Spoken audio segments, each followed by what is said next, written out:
Welcome to Science Fiction Writers Week. Before we get started, here's some important information about the week. During the week, you can chat with other participants, ask questions of speakers, share key wins and takeaways in our online community. To find the community, go to community.prowritingaid.com. You can find session times, session descriptions, and all replays on the Science Fiction Writers Week Hub. Navigate to a session and hit the drop-down arrow beside the title to access a replay. You can find the link to the Hub in the chat or in any of the emails we're sending throughout the week. Replays are available for everyone until September 9th. If you want continued replay access, you can upgrade to Pro Writing Academy for 50% off during Science Fiction Writers Week.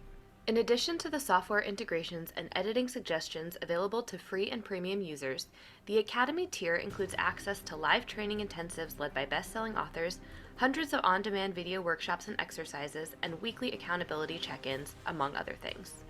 Our first live training intensive begins September 5th and is led by Jessica Brody, the #1 best-selling author of Save the Cat Writes a Novel. This training intensive includes on-demand training as well as live sessions with Jessica every week. To learn more about Pro Writing Academy and access your 50% off discount, click the link in the chat. We're just about ready to get started. Remember to use the Q&A button to ask questions of our speaker during the session. Thank you for coming, and we hope you enjoy this session. Hi, everybody. Happy Thursday afternoon, Thursday evening. Just like Travis said, great to see all of our friends back again in this webinar room. Hey, Chris. Hi, Nicole. Hi, everybody. Yes. Okay, so just a couple quick things before we get started. So I am the presenter for this session. I am going to be talking about editing your novel and how to make sure your science fiction story is as clear as possible for your particular readers. But because it's just me, I definitely need you to use the Q&A. I try to keep an eye on the chat, but since it's just me and I'm also presenting, sometimes I will lose track of the chat. So if there's something you want me to answer, please drop it into the Q&A, and I will answer that. And my cat is like crawling at the door, so I'm just gonna let her out so she doesn't disrupt this whole webinar. Great. Oh, now she doesn't want to be free. She just wants to complain against it to me. And no, I'm feeling okay. I'm just tired. But we are going to go ahead and jump in. All right, let me share my screen. And we're going to talk about editing. And before we get started, I'm curious what people's opinions on editing are. Do you enjoy it? Is it frustrating? Is it fun? What do you think? Sana loves editing. Love it, love it. Shannon prefers drafting. Love editing, but it's so hard. Frustrating. Love it. Like pulling teeth. Makes me be better. Yes, enjoy it, but have to resist editing and not progressing. That's a great question. Shelley says, how long can I edit off? Necessary evil. Great. Okay. Well, hopefully for those of you who love editing, this helps structure a little bit more about what you should be asking. I actually just saw someone say developmental editing is difficult. So we'll be talking a bit about what you should think about during developmental editing there. And for those of you who hate it, I feel like a lot of times people hate editing because they're not quite sure what to do. And it feels like this endless void that you could just be in forever. Whereas drafting, you're trying to get to the end, but with editing, you could truly just be editing forever. So hopefully this presentation will give you a better insight into what you should be editing at every phase of the process, and also kind of give you an overview of what to expect for editing. So let's just go ahead and dive in. For those of you who I have not met, again, my name is Haley. I'm the head of education at Pro Writing Aid, which means that this is my job, hosting events like this, which is just the best job in the world. And before joining the team at Pro Writing Aid, I worked as an English teacher. I'm a certified English teacher, and I also have certifications in online learning and development. And I'm really very passionate about using the online space to connect people and to teach things. So I just love doing this. It's really my dream job because I also get to talk about, I don't just get to talk about online learning, but I also get to create online content about writing, which is my true joy. So today we're going to do three things. First, I want to talk you through what the process of editing your manuscript looks like from that first draft to when you can say that it's done. We're going to examine kind of what different or how different editing journeys can play out, because again, I think a lot of that confusion comes from not really knowing what you should do and who you should talk to and all of that type of stuff. And then we're going to break down the two main phases of the editing journey. And I'm going to walk you through what questions you should be asking yourself of the manuscript as you're evaluating it. Now, since I'm here from ProWriting Aid, I'm obviously going to give you the slides to this after, because it is a very text-heavy presentation with a lot of things to keep in mind. So don't worry, you're getting the slides, and I will upload them as soon as this presentation is over. Okay. Before we get into any of this, I want you to remember your reader. That's the first and most important thing when it comes to creating a clear science fiction story. Telling a clear story is dependent on who your readers are. And that is true for the developmental editing process. And it's also true when you're line editing. And I'm going to get into what the distinction between the two of those is in just a second. But again, I want you to be thinking about who your reader is as you go through every part of this process. For instance, if you are writing YA science fiction, how you approach your developmental editing, the types of questions you ask is going to be different than if you are writing for adults. Same thing if you are approaching line editing. How you edit will be different depending on who you are writing for, okay? So keep your audience in mind when you're assessing the effectiveness of your manuscript. For instance, during the developmental and story editing piece of things, we often are asking questions about the arc of our hero. In a YA story, that arc is going to be much more kind of traditional hero's journey than an adult arc might be. So again, clarity and what's enjoyable is always going to be a sliding scale depending on who your specific readers are. So make sure after you have your draft, you're clear on who that is in order to make sure you're editing for the right person.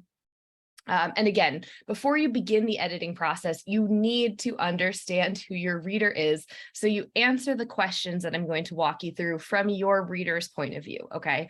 So again, if you're writing for children, YA, adult, it's going to be very, very different. Same thing if you're writing different genres within science fiction. So Tim, our presenter before, who writes hard-boiled cyberpunk, his reader is going to have very different expectations than somebody like Marissa Meyer, who Jessica was talking about last night, who wrote Cinder. It's going to be very, very different stories. So how they evaluate during the editing process will necessarily be different because they have different readers in mind, right?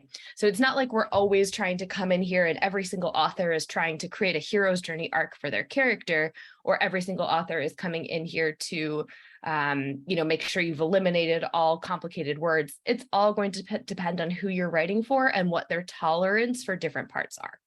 So keep in mind your readers as we get in through. Now, let's talk about the editing journey itself. The editing journey, I actually see a couple of people who are asking when they would recommend getting a beta reader. I'm getting to that in just a second.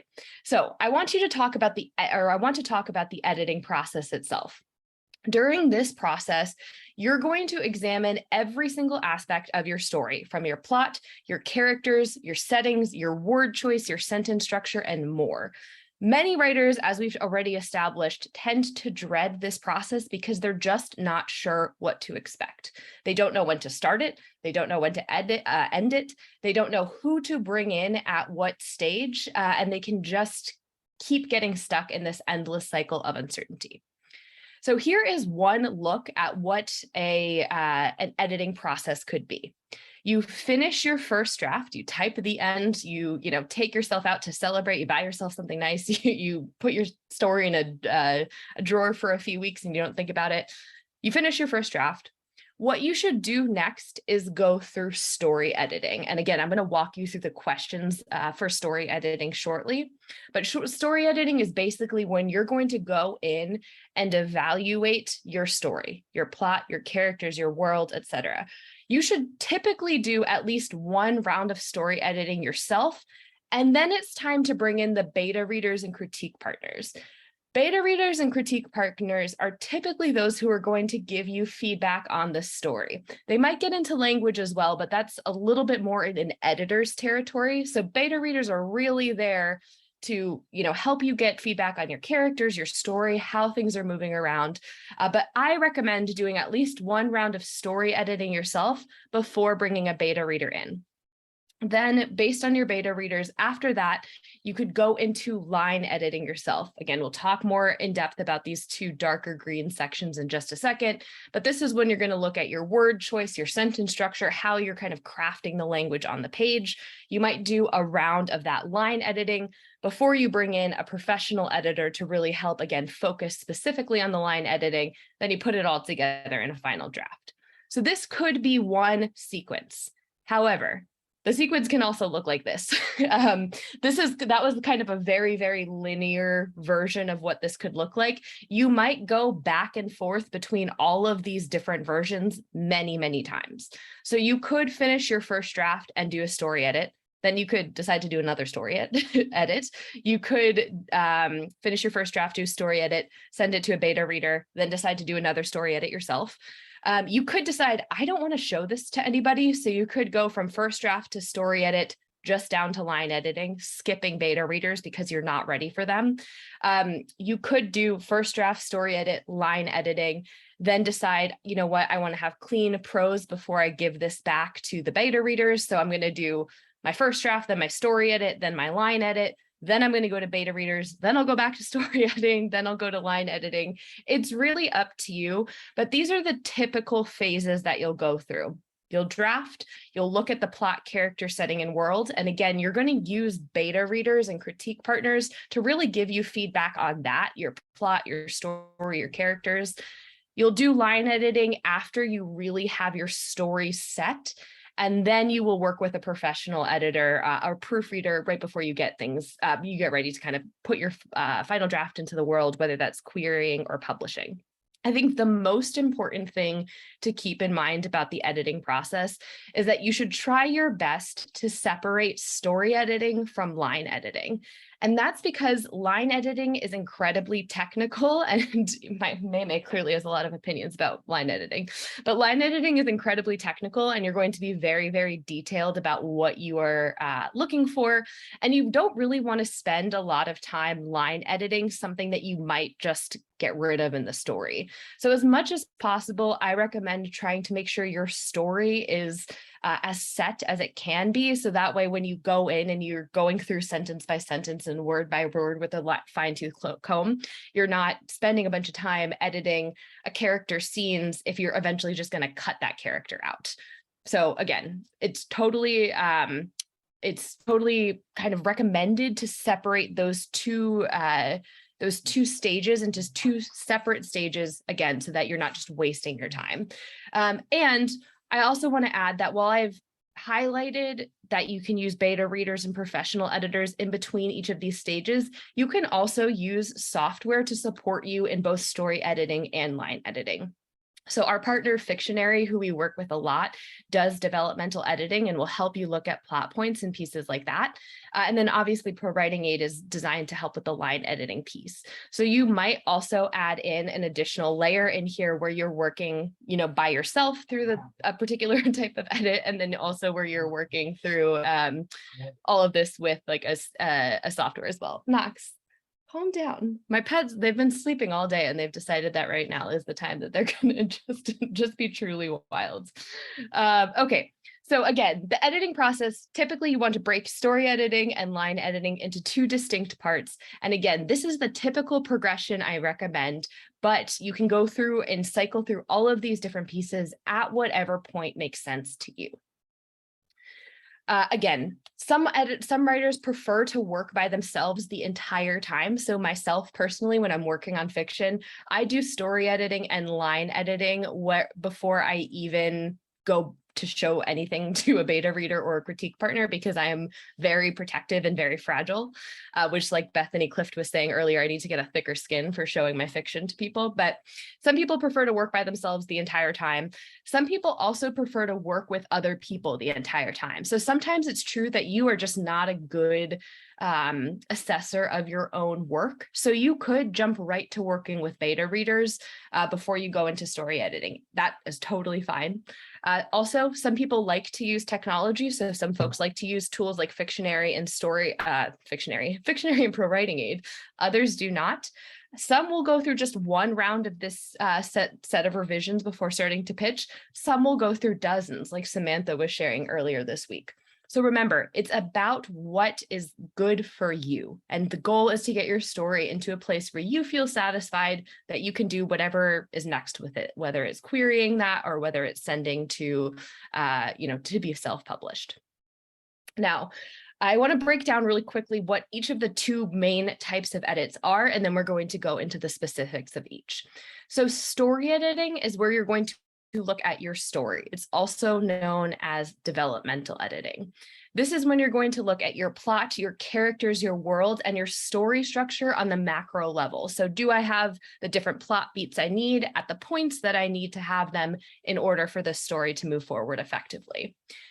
Line editing, on the other hand, is where you're looking at how you are using language to convey your story. So this is where you're really going to focus in, again, line by line, and really comb through every word you've chosen with a fine-tooth comb to make sure that it's as effective as it can possibly be and as evocative as it possibly can be. So with all of that preface, let's go ahead and dive into each of these different pieces.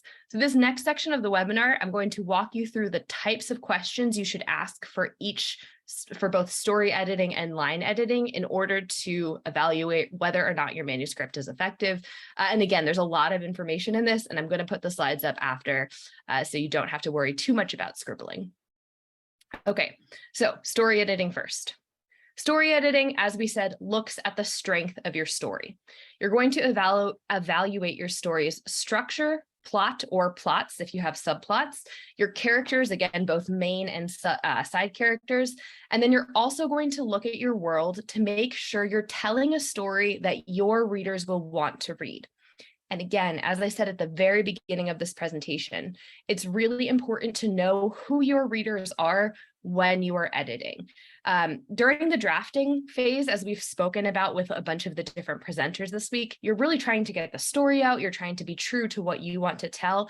But when it comes to editing, this is when you want to think about your readers more, because the editing process is all about finding that story that you want to tell and sharpening it so that it's ready for readers. So you need to know who your readers should be in order to evaluate your story effectively. Again, things like character are going to be very different for an adult story versus a young adult or a children's story. So in order to evaluate this effectively, you need to know who your readers are, or else you'll be answering questions in the wrong way. All right, so let's break down the questions that you should ask. First, let's talk about structure. So story structure editing examines how your story begins, proceeds, and ends.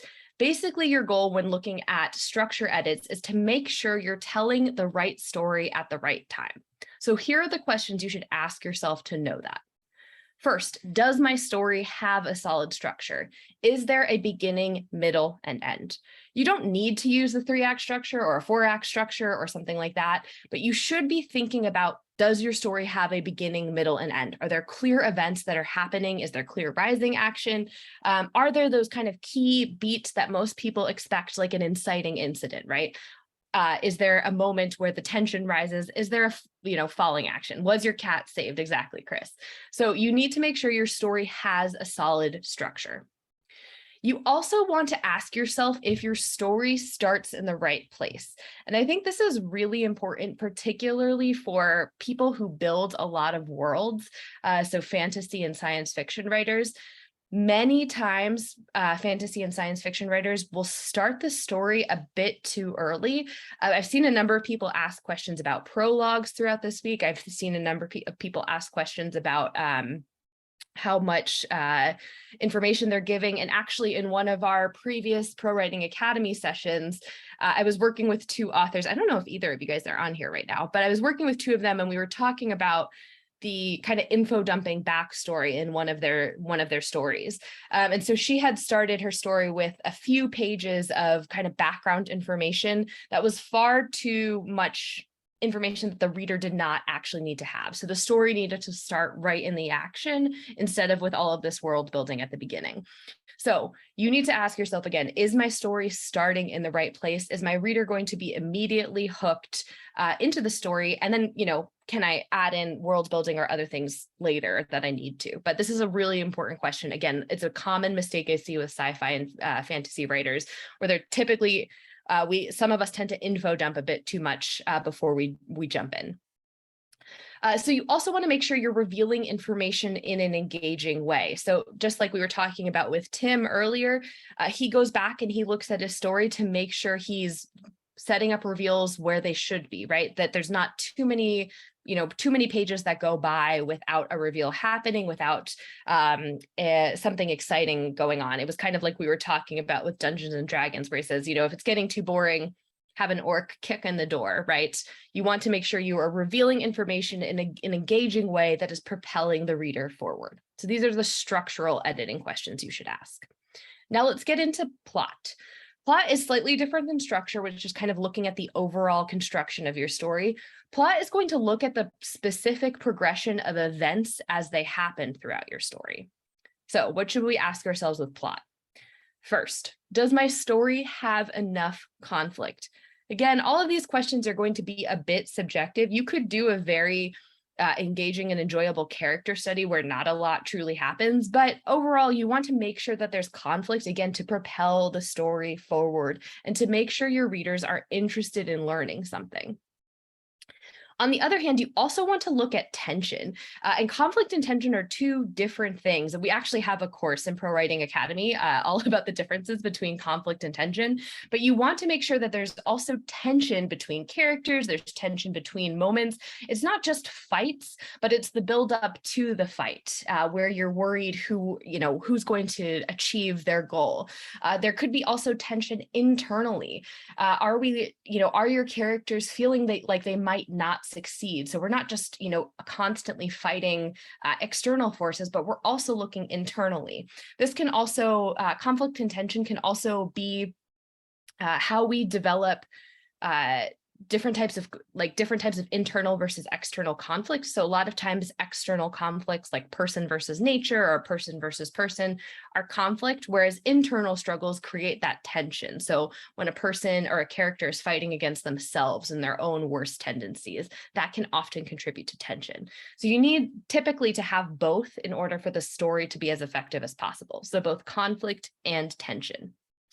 You also want to make sure that your story is believable. So, it's like you don't want your plot events to proceed so quickly that your readers have lost total, sense of what's happening. So it's not like, there's a dead body that popped up and then all of a sudden, there's like they've solved the case. You want to make sure that the story is believable and enjoyable, right? So you need to make sure that the actions that your characters are taking make sense within the world that you have constructed.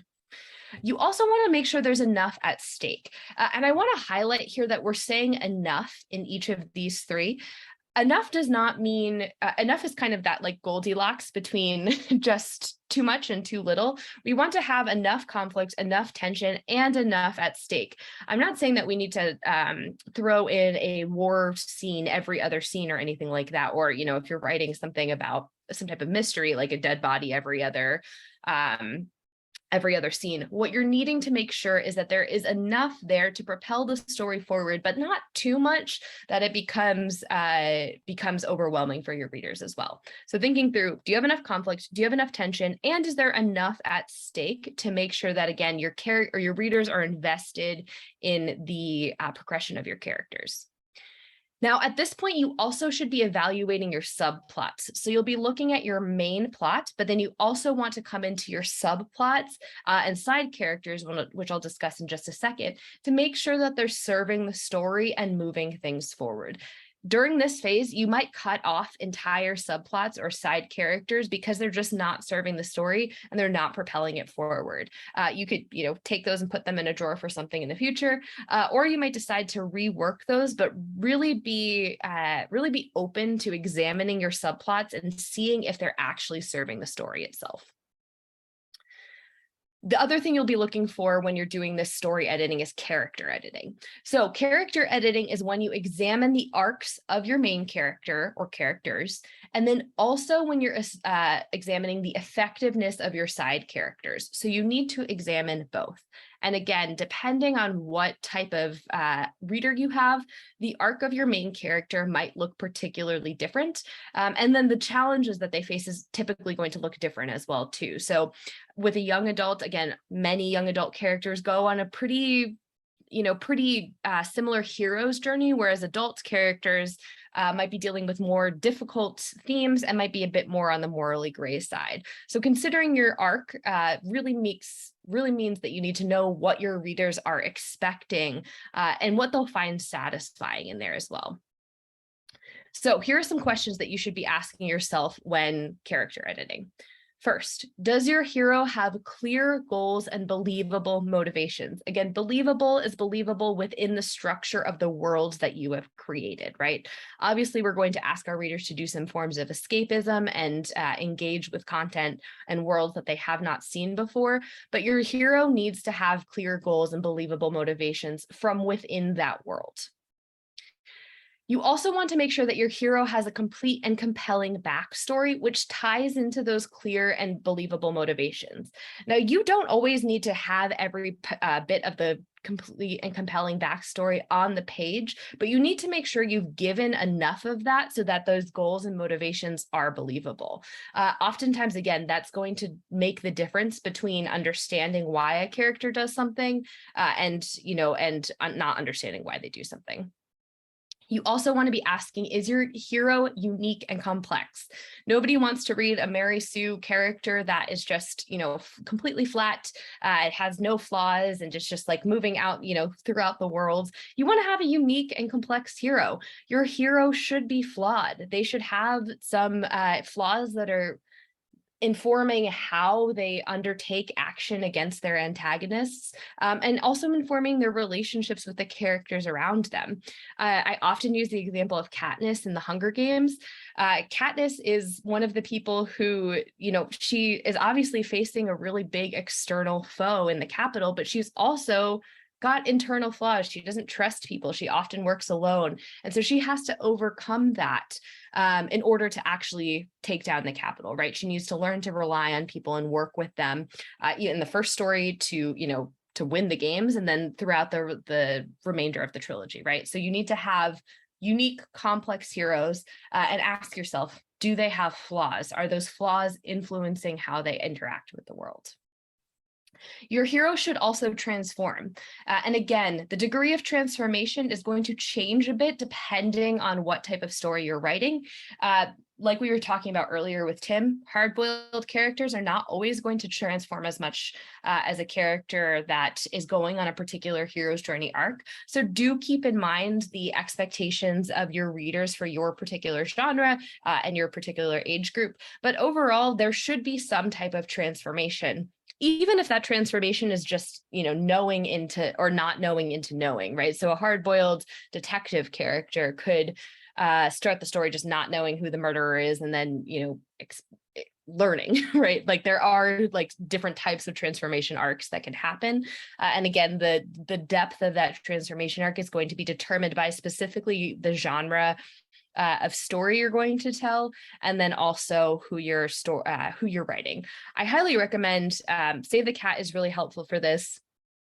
Within the Save the Cat like system, they have both all of the 15 beats, but then they also talk about the different stories and how those beats show up within those different story types. Story Grid also does this a lot. So basically all of the kind of outlining methods that you've heard from this week will help you figure out what that actual transformation should be, and the degree to which that transformation should happen dependent on the genre that you're working with. The next thing you need to make sure is that all of your side characters and villains serve a purpose. And when I'm talking about side characters, I'm talking about named characters that interact with your protagonist for at least, I would say, like a significant page, or they are kind of recurrent throughout the narrative. So, the barkeep doesn't necessarily have to have a purpose beyond pouring the drinks, but if a character is going to take up at least, one full page or recur throughout the story, they should be there with a purpose. Again, if the character is named, that's a pretty good indication that they should have a purpose. Now, side characters can have a bunch of different purposes. You could be asking, is the side character here to teach the hero a lesson? Is the side character here to mirror the hero's flaws back to them? Is the side character here to support the hero when they are having a down moment, right? There's many valid purposes that the side characters can be there for. But if you have a side character that's not really doing anything, they might be a character that you combine or eliminate, again, in order to move things forward. Same thing with villains, right? I think it's typically easier to craft a villain that serves a purpose than it is to craft a side character that serves a purpose. I think a lot of us spend a lot of time thinking about our antagonists. But again, you should be thinking about, how does the villain relate to the main character? What are they there to show? I think a lot of times the most interesting villains are the ones that teach us something about the main character, right? That the main character needs to specifically understand or specifically go against in order to, overcome things. And you might have multiple villains within the story. Again, thinking through what those purposes are, returning to the example of the Hunger Games, we have President Snow, who is a villain and serving a purpose against Katniss, but then later in the narrative, she also goes against Alma Coin, right? And so that character is serving a different purpose. So thinking through how each of your characters outside of your main hero or heroes, what are they going to teach the main character? What lesson do they need to learn to get to that kind of final stage of transformation? And then the final thing in story editing you're going to look at is world. World editing is where you're going to examine the world of your story to make sure it's immersive and enjoyable for your readers. So asking yourself questions like, is the world of my story fleshed out? Again, the interview with Tim this morning had a great takeaway, which Calvin posted in the community. If you're explaining how something works, you probably don't know how it works, right, in the narrative. Tim explained it much more eloquently than I did just now, so go back and watch that if you haven't. But, do you know how everything works? And that doesn't mean do you know how everything works and do you have it on the page, but do you know the logic of your world enough to explain it and make it believable for your readers? You should also think, is the world of my story immersive? Are people understanding and really falling into my narrative and trying to, and losing themselves? I think particularly, again, for spec fiction, this is so important. People want to be taken out of the real world. So you want to make sure this is as immersive as possible.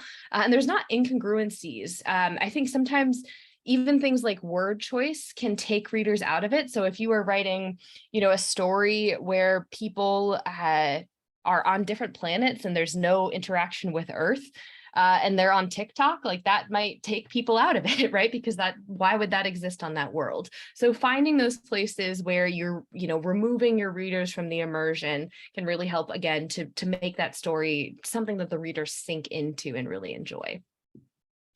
And then you also need to make sure that you have explained to your readers what they need to know to understand my world or the world that you're crafting. So they should understand the kind of logic that governs the world. They should be able to understand, again, how characters are moving from places to place, from place to place, and really just understanding the rules so that the reader understands them as well.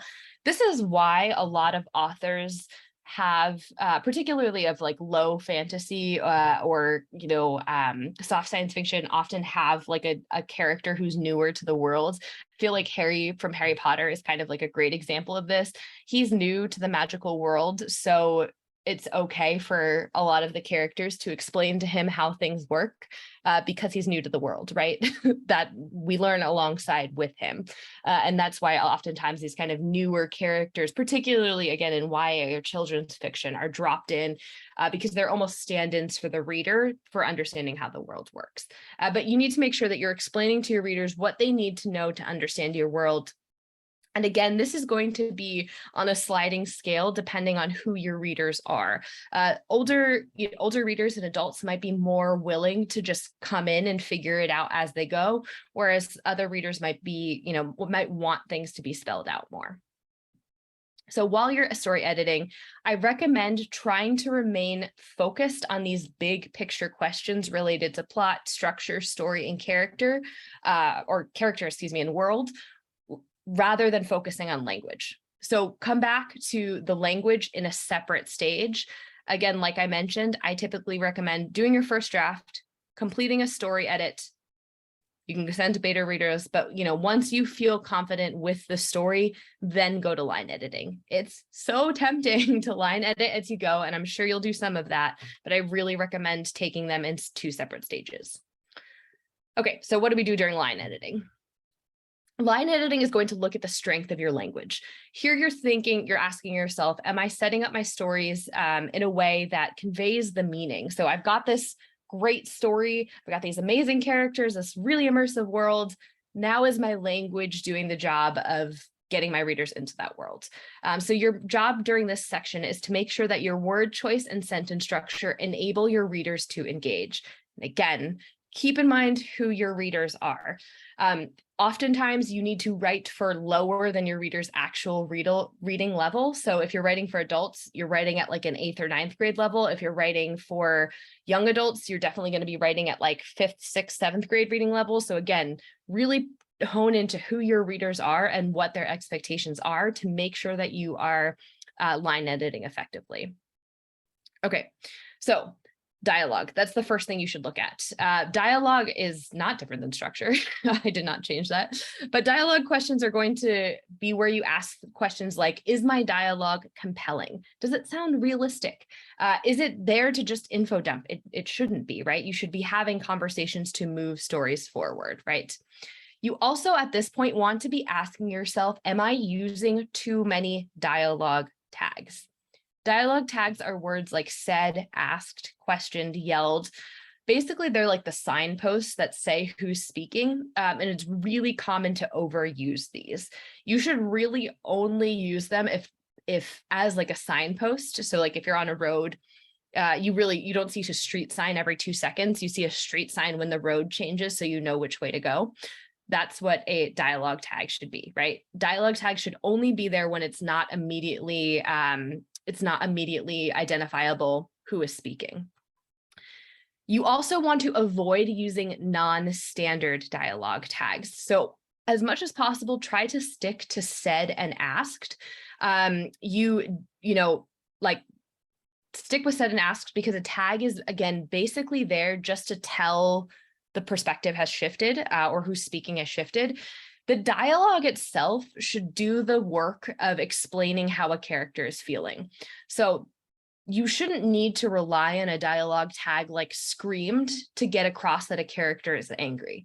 The dialogue, what they're saying and how they're saying it should give you the information about how the character is feeling, right? So if you're relying on words like questioned or screamed or huffed or whatever, those are not, that typically means that your dialogue itself is not doing the job of telling, of showing your readers how your character is feeling. So again, making sure you do not use too many dialogue tags and making sure the dialogue itself is a good enough explanation of how the character is feeling that you do not need to rely on things like screamed, yelled, etc.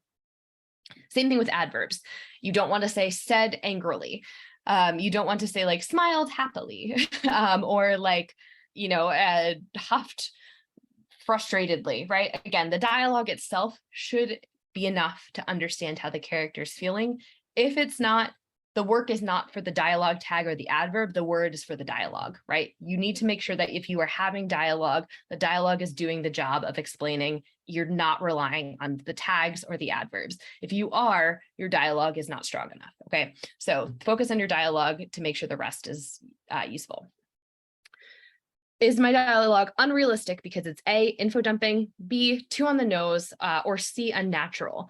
I saw somebody in the chat was saying things like, do you say someone's name? Exactly. What do people sound like when they speak? Do you say everyone's name all the time? No, you probably rarely say people's names, right? So think about, how do people actually speak? Would I come into a party and suddenly tell everybody, hello, I have been at work all day and it was very exhausting, and then I, took my dog outside? Probably not, right? We do not need to info dump. I think it's also, with info dumping, especially in science fiction, it can be tempting to do some of that world building in the info dumping, but you can always tell when it happens. I'm trying to think, I was just watching a show that, Grey's Anatomy. Grey's Anatomy does kind of info dumping all the time, where you're like, hey, these doctors should probably know what this thing is, but they don't. And so we're going to info dump it in the dialogue so that the reader understands. They'll be like, oh yes, like a TIPS procedure or something. Like, a TIPS procedure, what does that mean? And so again, thinking through, what do you actually need to explain to the reader, and how is the best way to explain it to the reader so that it's not feeling like you're beating them over the head with something that they should actually understand. You also want to make sure you're removing any disjointed or unnecessary dialogue as well, like we've spoken about. Readability. Readability is extremely important, and this is where you're going to make sure that your work is written at an appropriate readability level for your audience.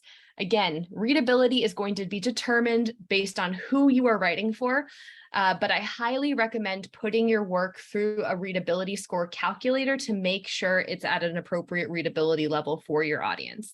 Adult readers, so adults of all ages, typically prefer something that's written for about a 13-year-old, which again doesn't mean the plot, the themes, or anything like that are 13-year-olds or for 13-year-olds. It means that the use of language is clear enough that a 13-year-old could understand it. It's two separate things. So plot, theme, story, again, that's the story side of it. Language, you're thinking about how to make it accessible enough for your readers to understand. And yes, I know some people are surprised in the chat. Yes, you should typically be targeting 8th grade reading level for adults, if not lower. 7th and 8th grade, which is around that like 12 to 13-year-old reading level, is appropriate for most mass market fiction. So almost every mass market fiction that you'll find out there is going to be written at that reading level. And Stuart was saying, just what Stuart said is exactly correct. When people are reading fiction, they most of the time do not want to be thinking about Knox, stop it. They most of the time do not want to be having to pull up a dictionary and understand what you're reading. They want to be immersed in the world. And anytime they are having to pull up a dictionary, they're going to, be taken out of that world itself. And just like Jack says, it's not the words, it's how you use them. And it's not just, is every word very simple? You need to look at more than just word choice. You need to also look at sentence structure, which we're just going to get into.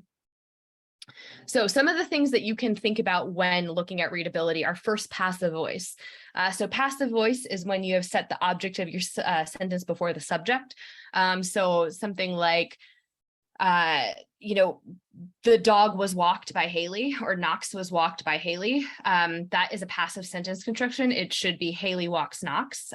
Passive constructions are going to be more complicated. They're going to increase your readability level. You want to try to use active voice as much as possible. You also want to think about sticky sentences, which is something we talk a lot about at ProWritingAid. This is where your sentences have too many glue words in them, too many extra words that are kind of clogging up your sentence. So deciding, Haley made a decision to go to her house after school.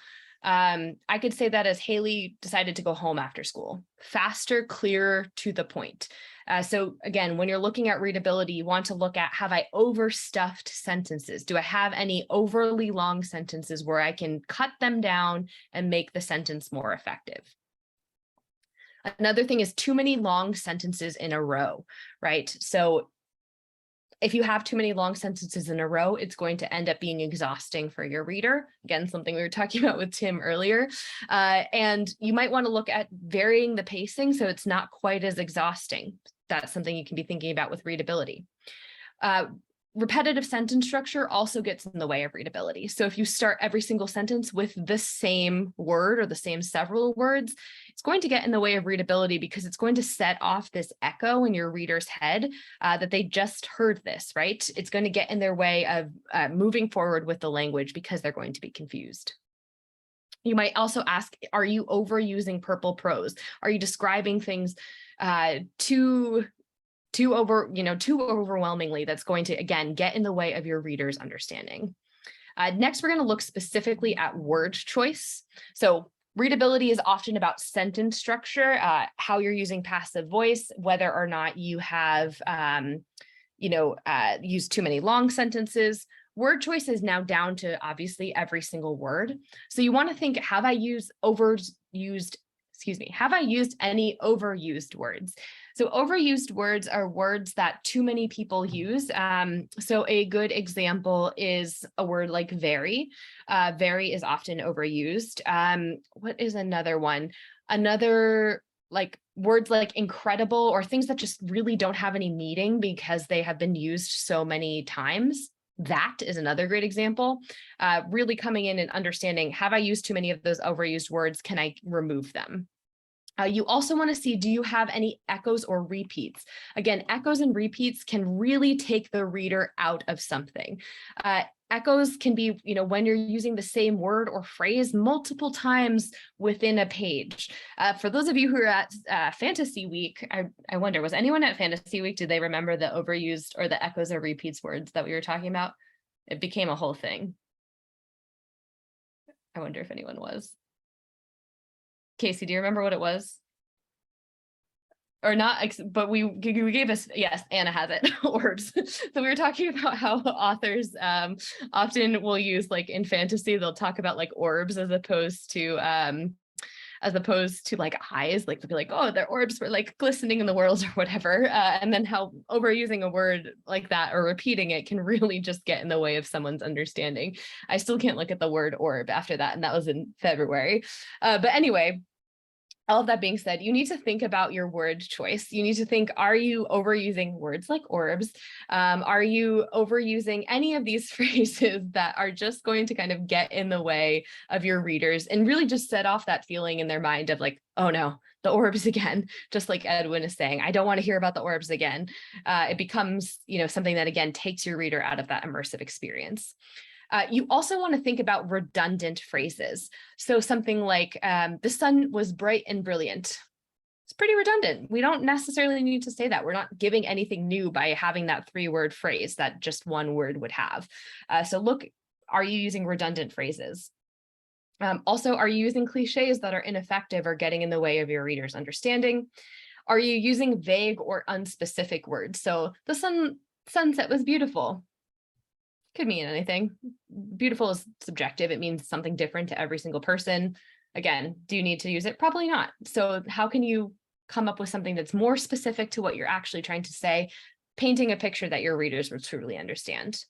And then finally, you need to be thinking about, am I using words that my readers will understand? This is really important because, especially in science fiction, because different types of science fiction readers will have a better appetite for words that they might not understand. There's some leeway that we have as science fiction writers because our readers typically have an appetite for having complex pieces explained to them. Like Andy Weird was saying, like we're willing to like learn a bit about Mars because we're interested in the story, but you need to make sure that you are using words that your readers will understand.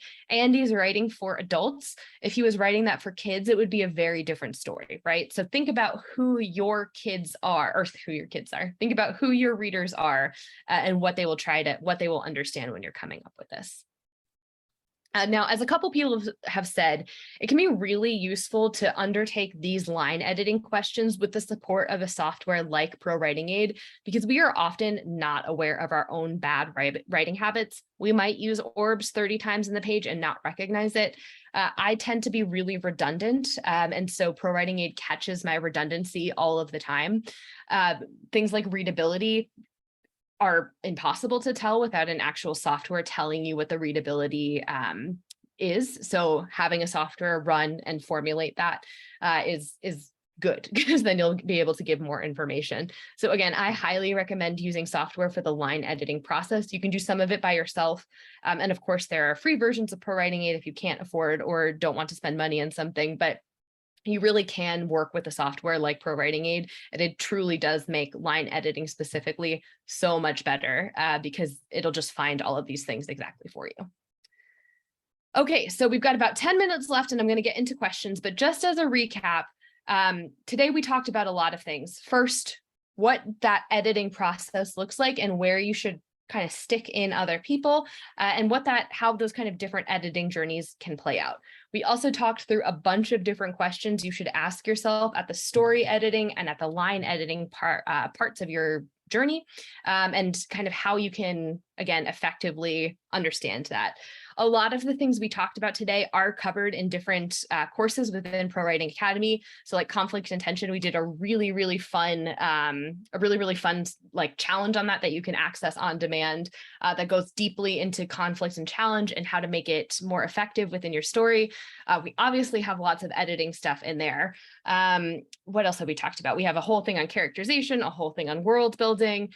Basically all of this different types of stuff is within the Academy as well, and you can go right in and learn all about them. Calvin, that makes me so nervous that you hear the ProWritingAid suggestions in my voice, but thank you. Okay, all of that being said, let's dive into questions, and we will try to get through as many as we can. Okay. So someone says, I'm currently rewriting the first 180 pages of my novel because I didn't like how the story was moving. I did the outline beforehand, but I keep changing my mind about the beginning. Any advice? I think at this point, you probably need to show it to somebody else. I think for any of us, if we get stuck in a period where we just don't know, getting another opinion is going to be what you need. And it doesn't need to be someone you know. It could be a critique partner. It could be someone in the ProWritingAid community. But yeah, I think asking someone else to give you more information can really help at that stage.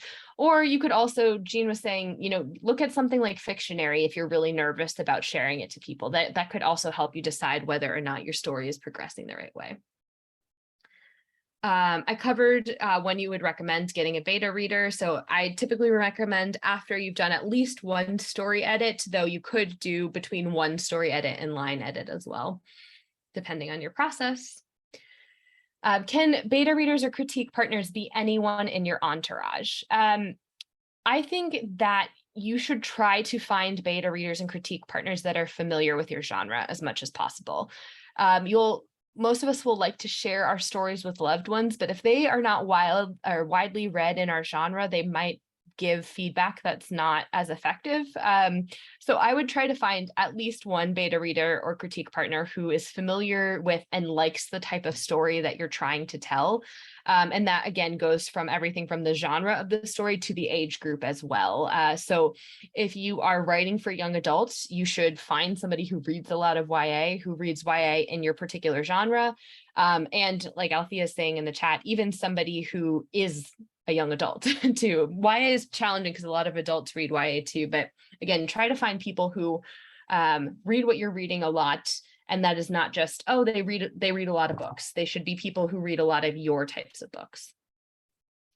Print editing comes into play at the very end, right before you're starting to get this ready. It's print editing and proofreading is like a whole separate stage that really should be once you have finalized everything. Yeah, so someone says, if you're showing beta readers, shouldn't you have done some line editing before having them read it? It really depends on your level of comfort with your beta readers. Like I said, I personally tend to do a story edit and a line edit before sending to the beta readers. the purpose of this kind of diagram that we just walked through was mainly to show how the relationship that beta readers and critique partners are talking about story. They're not there to edit, if that makes sense. They should be answering those types of questions.